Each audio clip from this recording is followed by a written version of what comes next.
You remember when Ingrid Bergman invented a dance move in a 1969 discotheque, called it the Dentist, and performed it while Walter Matthau watched from a corner booth wondering where his evening went.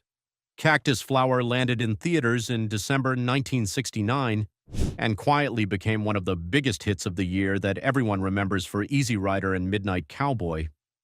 Walter Matthau played Julian Winston, a Park Avenue dentist so committed to lying about having a wife that he eventually recruited his own nurse to play her in person. Walter Matthau, for the record, was not a man who looked like he needed help avoiding commitment. He looked like commitment actively avoided him. Ingrid Bergman was Stephanie, the nurse who had loved him in silence for years, and who spent most of the film doing something nobody on earth expected, being funny, not charming, not graceful. Funny. The kind of deadpan, physical, genuinely surprised by herself funny that Roger Ebert described as moving between them with absolute serenity. And Goldie Hawn was Tony, the girlfriend, 23 years old, straight off the #1 show on American television, playing a girl who attempts to take her own life over a broken dinner date in the first 5 minutes and ends up being the wisest person in the room. Directed by Gene Saks, written by I.A.L. Diamond, Billy Wilder's longtime collaborator on Some Like It Hot, Columbia Pictures spent $3 million making it and got back $25.8 million. It launched Goldie Hawn's entire career, and it is one of the most gossiped about productions nobody ever gossiped about. Today we're counting down 15 weird facts about Cactus Flower that you've probably never heard before. A United States senator who tried to ban one of its stars from American screens forever, the most expensive insult ever delivered on a Hollywood soundstage, and an Oscar won by a woman who was asleep when it happened, handed out by her idol that she wouldn't see for another 53 years. Before we get into it, hit like and subscribe so you don't miss our deep dives into the films we grew up on. Let's get into the countdown with number 15. Number 15. Abe Burrows turned private, lies into comedy. Before Cactus Flower was a film, it was a Broadway play, and before it was a Broadway play, it was adapted from a French farce by Abe Burrows, who co-wrote Guys and Dolls and How to Succeed in Business.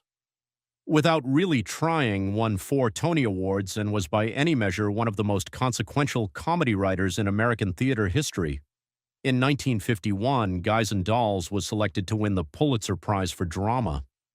The committee chose it. The award was effectively announced. Then the trustees of Columbia University, who hold the final veto, refused to ratify it. Because Burrows was under investigation by the House Un-American Activities Committee, no Pulitzer for Drama was awarded that year. Not to Burrows, not to anyone. Burrows testified before Hugh Ace, admitted attending party functions in the 1940s, and named others who had attended. He was not the hero of that story. He was a man in a machine that destroyed careers for sport, doing what men in machines do. He kept working. 14 years later, he adapted a French farce about a man who lies so elaborately about his private life that the lies eventually consume him. He directed it himself on Broadway. It ran 1,234 performances. Columbia Pictures paid millions for the rights. The man whose career was nearly destroyed by accusations about what he may have done in private wrote a play about the catastrophic consequences of lying about your private life.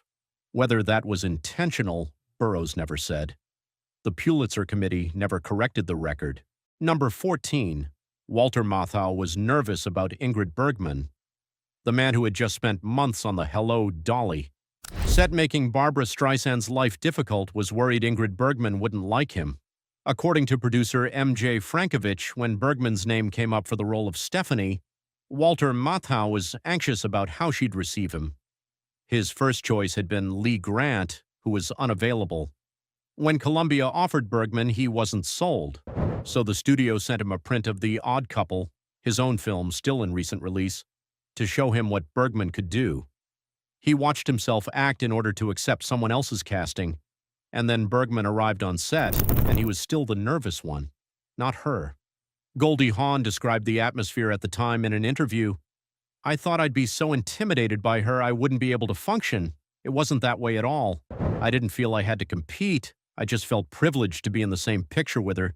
She has a regal quality. It's too bad she isn't the queen of some country or something." That was Goldie Hawn, 23 years old, in her first film from a sketch comedy show, being more at ease with Ingrid Bergman than Walter Matthau was.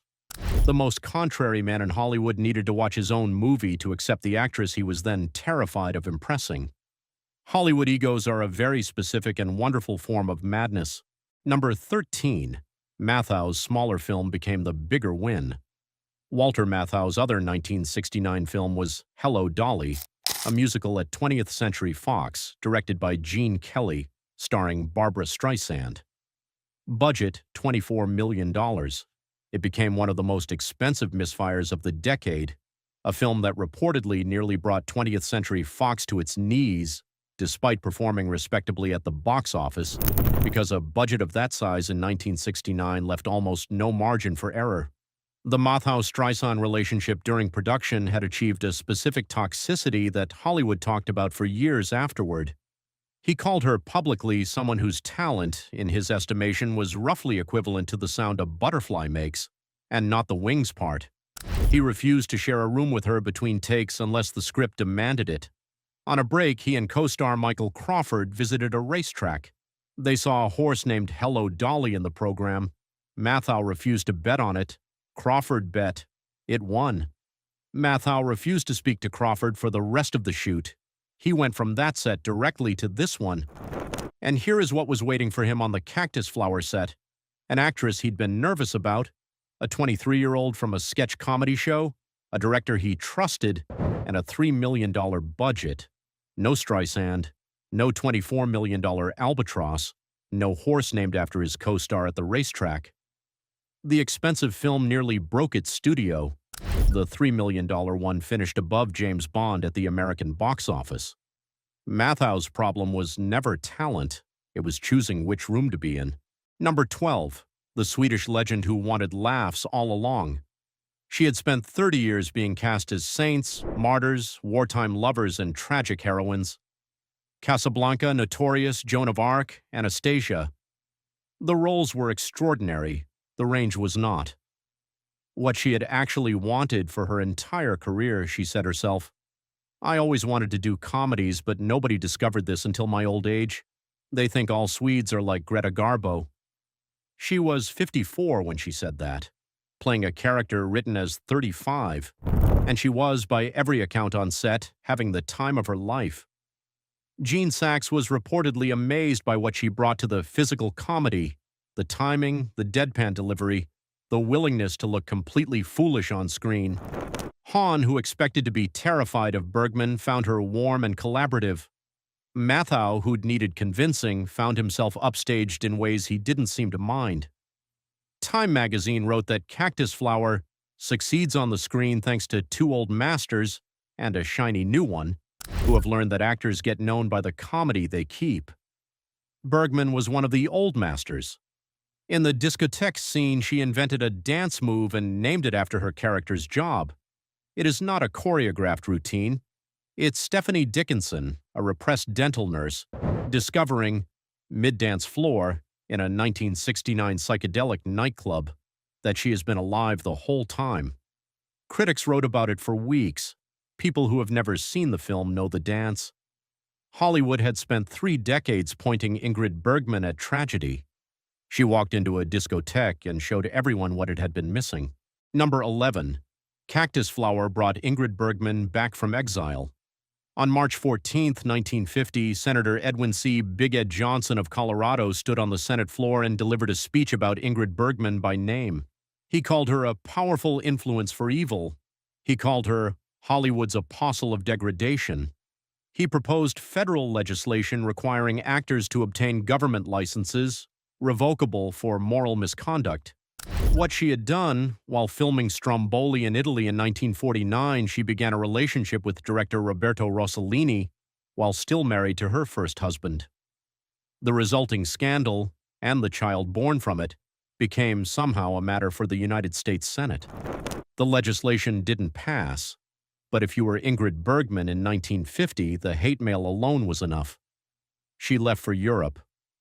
19 years later, Cactus Flower was her Hollywood comeback. Columbia paid her $800,000, roughly $7 million today. She was not nominated for an Oscar, and then on April 19, 1972, 3 years after Cactus Flower, Senator Charles Percy of Illinois entered a formal apology into the congressional record. He called her the victim of a bitter attack in this chamber. He said millions of Americans would wish to join me in expressing their regrets for the personal and professional persecution that drove her from the country. She received a copy. The film that returned her to American screens arrived exactly between The Exile and The Apology. Number 10. Ingrid Bergman took the biggest check and no nomination. Hold on, let me say that number clearly. Ingrid Bergman's salary, $800,000. The film's total production budget, $3 million. The woman playing the supporting role took home 27 cents of every dollar Columbia spent to make this movie. Walter Matthau, the lead, took a percentage of profits instead of a guaranteed salary. Bergman was paid more than the star, up front, in cash. $800,000 in 1969 is roughly $7 million today for a supporting performance in a film where she was 54 playing a character written as 35. She noted the age gap herself with characteristic dry humor, and then she delivered.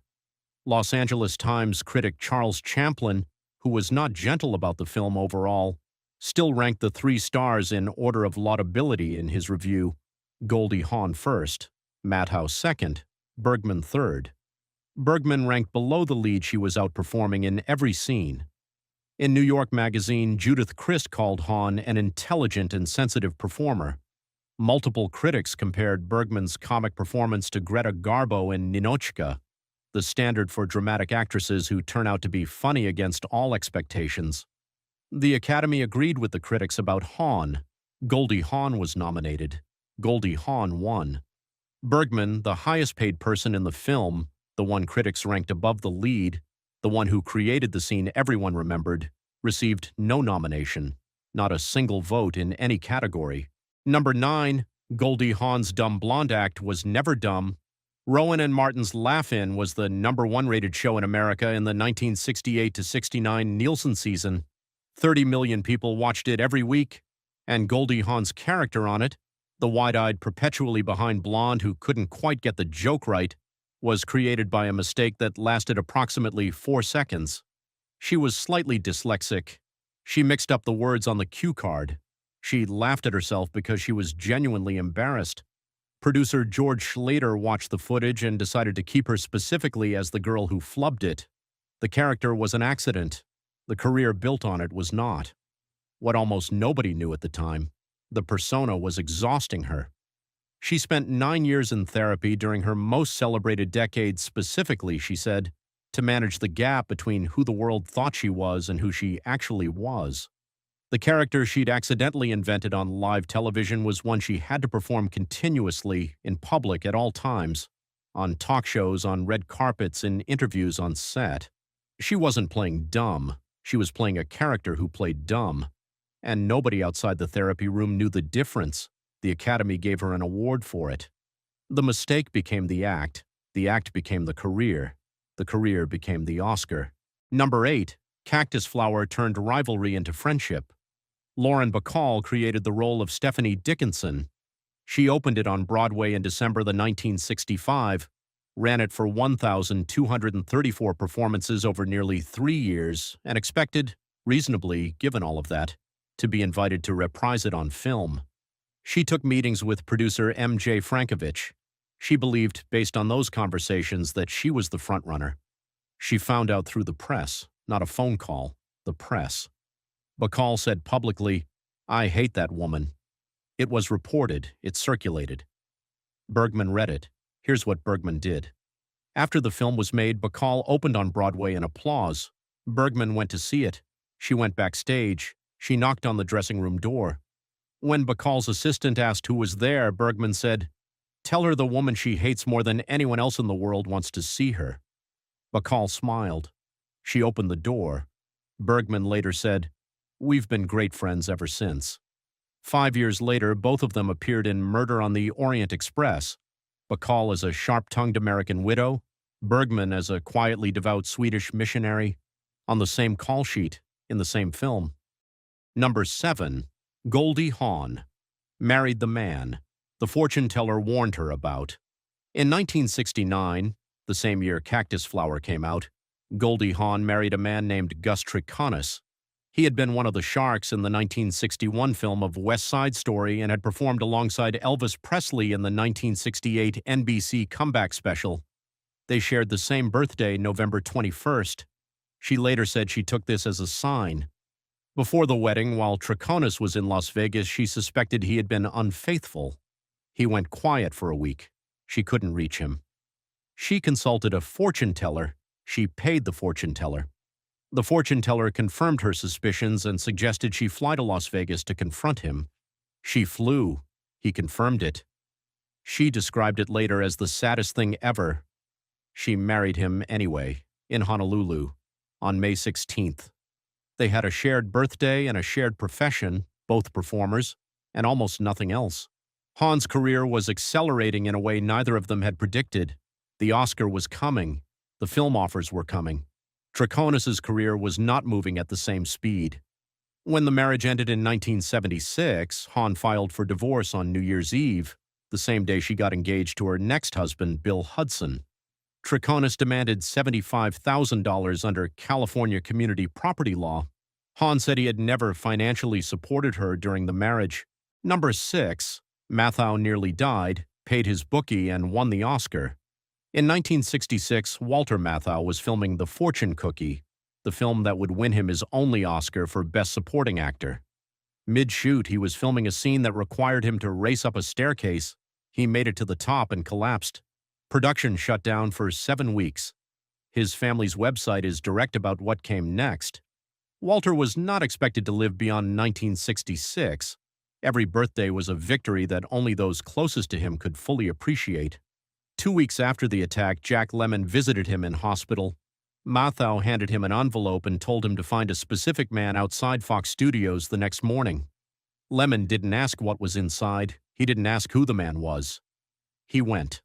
The next morning, a man with, in the words of Lemmon's son Chris, a pushed-up nose and cauliflower ears arrived, tore open the envelope, counted the bills, and said, "Tell your buddy he'll live to play the ponies again." Matthau had paid off his bookie from a cardiac ward, using his Academy Award-nominated co-star as the courier. Lemmon called it instant brotherhood. It was also, depending on your perspective, either the most Walter Matthau thing that has ever happened, or an extremely efficient use of a hospital stay. He returned to set 30 pounds lighter. Billy Wilder told him to act heavier. He won the Oscar. 3 years after his doctors wrote him off, Matthau was on a Columbia soundstage making a comedy with Ingrid Bergman, still betting on horses, still on a percentage deal instead of a salary. He was not a man who learned lessons. He was a man who survived them. Number 5, Ingrid Bergman kept acting through the ending. On June 15, 1974, Ingrid Bergman received a cancer diagnosis in London. She was 58 years old, 5 years on from Cactus Flower, and in the middle of filming Murder on the Orient Express, the role that would win her a third Academy Award at the ceremony the following March. The diagnosis was serious. She underwent surgery. She did not announce it publicly. She did not announce the diagnosis. In 1978, she filmed Autumn Sonata with director Ingmar Bergman, no relation, in what many critics still consider the finest performance of her career. She received her 7th Oscar nomination for it, her 7th. For a woman a U.S. senator had tried to ban from American screens 28 years earlier. In 1982, she played Golda Meir in a television film called A Woman Called Golda, her final performance. The Emmy Award she received for it was presented after she was gone. On August 29, 1982, her 67th birthday, Lars Schmidt, her ex-husband, was by her side.